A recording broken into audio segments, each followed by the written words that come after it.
नमस्कार, मैं हूं अमित पालित। यूपी के लगभग हर जिले में माफिया और अपराधियों की अवैध संपत्ति पर योगी का नॉनस्टॉप बुलडोजर चल रहा है।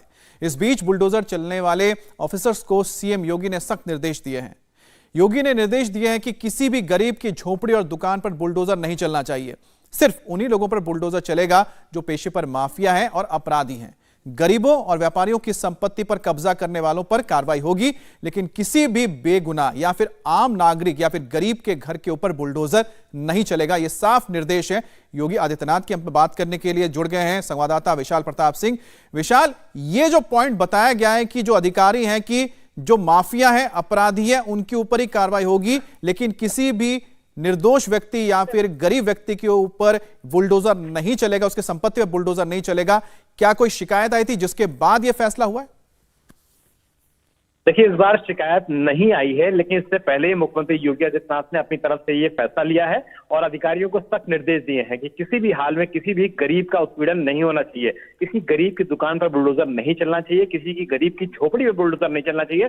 बुलडोजर चलेगा तो सिर्फ चलेगा दुर्दांत अपराधियों पर, पेशेवर माफियाओं पर और उन लोगों पर जो गलत तरीके से संपत्ति को अर्ज कर रहे हैं या सरकारी जमीन पर जबरन कब्जा कर रहे हैं। तो अधिकारियों को जो निर्देश है वो बिल्कुल स्पष्ट है कि किसी भी गरीब को परेशान न किया जाए, किसी भी गरीब की दुकान या झोपड़ी पर बुलडोजर नहीं चलेगा। और जो लोग गलत काम कर रहे हैं, पेशेवर माफिया हैं और किसी संगठित तरीके से सरकार की जो जमीन है उस पर कब्जा कर रहे हैं, तो उसके ऊपर तो बुलडोजर चलाइए, कार्रवाई कीजिए, लेकिन इसकी आड़ में किसी भी गरीब पे और किसी भी तरीके का गलत एक्शन होता है। अच्छा विशाल, तो क्या सरकार या फिर जो अथॉरिटीज है उनके पास क्या पूरी लिस्ट कोई तैयार है, जिस लिस्ट के वो देखते हुए कार्रवाई की जा रही है कि कौन कौन ऐसे माफिया हैं, क्रिमिनल हैं जिनकी प्रॉपर्टीज पर बुलडोजर चलना है या फिर जिन लोगों ने अतिक्रमण करके रखा हुआ है?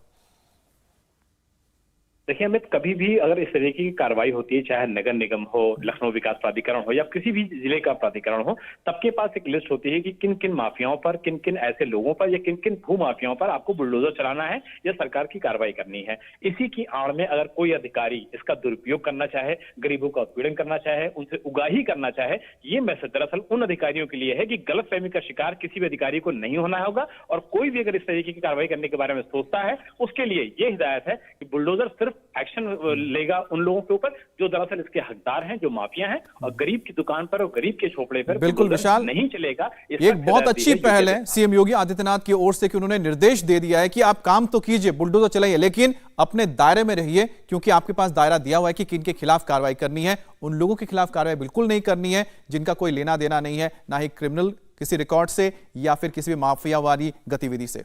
उत्तर प्रदेश के अंबेडकर नगर में बुलडोजर वाली कार्रवाई पर इस वक्त एक बड़ी खबर आ रही है। घर पर बुलडोजर चलने के डर से गैंगरेप के आरोपियों ने पुलिस थाने में जाकर सरेंडर कर दिया है, वो भी महज 12 घंटे के अंदर। आरोपियों और उनके परिजनों में बाबा के बुलडोजर का खौफ इस तरह से समाया कि वो डर के मारे थाने जाकर सरेंडर कर दिया। गैंगरेप के 5 आरोपियों को उनके परिजन खुद थाने लेकर पहुंचे थे और इससे पहले इन 5 आरोपियों की गिरफ्तारी के लिए पुलिस इनके गांव बुलडोजर लेकर पहुंची थी। पुलिस ने गांव में मुनादी भी की थी, जिसके बाद खौफ में आकर 12 घंटे के अंदर ही इन आरोपियों को सरेंडर करना पड़ा। तो यह खौफ है बुलडोजर का, और साथ ही साथ खौफ नजर आ रहा है पुलिस की एनकाउंटर का भी, जिसके चलते जो अपराधी हैं खुद जाके सरेंडर कर रहे हैं, और बुलडोजर के भी खौफ किस तरह से लोगों पर है ये आप देख रहे हैं। दरअसल 29 तारीख को जैतपुर इलाके में एक गैंगरेप की वारदात हुई थी। एक आरोपी को पहले ही पुलिस ने गिरफ्तार किया था। 5 आरोपी इसमें नामजद थे, लेकिन वो फरार थे। पुलिस जब इन आरोपियों की तलाश में गांव पहुंची तो उन लोगों ने पुलिस को घेरने के लिए बैरिकेड लगा दिए, जिसके बाद पुलिस बुलडोजर लेके पहुंची और पूरे गांव में मुनादी करा दी। इसका असर यह हुआ कि 5 आरोपियों ने 12 घंटे के अंदर पुलिस थाने में सरेंडर कर दिया। आप सभी गांव वालों को सूचित किया जाता है कि रवि प्रकाश पुत्र राधे श्याम यादव निवासी रामगढ़ जिबली, कमलेश यादव पुत्र राम प्रसाद यादव निवासी रामगढ़ जिबली, शुभम शुक्ला पुत्र विनोद शुक्ला निवासी रामगढ़ जिबली, रमेश पुत्र ईश्वर देव यादव निवासी रामगढ़ जिबली, विजय कुमार विश्वकर्मा पुत्र अमरजीत विश्वकर्मा निवासी रामगढ़ जिबली, जय हिंद पुत्र मजनू यादव निवासी रामगढ़ जिबली।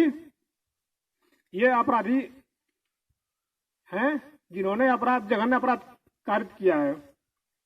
इनमें किसी भी प्रकार की मदद अगर कोई व्यक्ति या ग्राम सभावासी करेंगे, यदि ये उपस्थित नहीं होंगे तो इनके विरुद्ध उपयुक्त कार्रवाई की जाएगी। अब एसपी आलोक प्रियदर्शी के मुताबिक इन आरोपियों को थाने में हाजिर होने के लिए कई बार नोटिस दिया गया था, लेकिन जब गांव में बुलडोजर पहुंचा तो इसके खौफ में सभी सरेंडर करने पहुंच गए। 29 तारीख को थाना जयपुर क्षेत्र में एक गैंग रेप की घटना हुई थी और उसमें पुलिस ने मुकदमा लिख करके तत्काल एक व्यक्ति की गिरफ्तारी कर ली थी। उसमें 5 अभियुक्त शेष थे जिनकी गिरफ्तारी आज कल। इंडिया टीवी हर वक्त हर जगह डाउनलोड करने के लिए सर्च करें India TV news Google play store या ऐप स्टोर पर।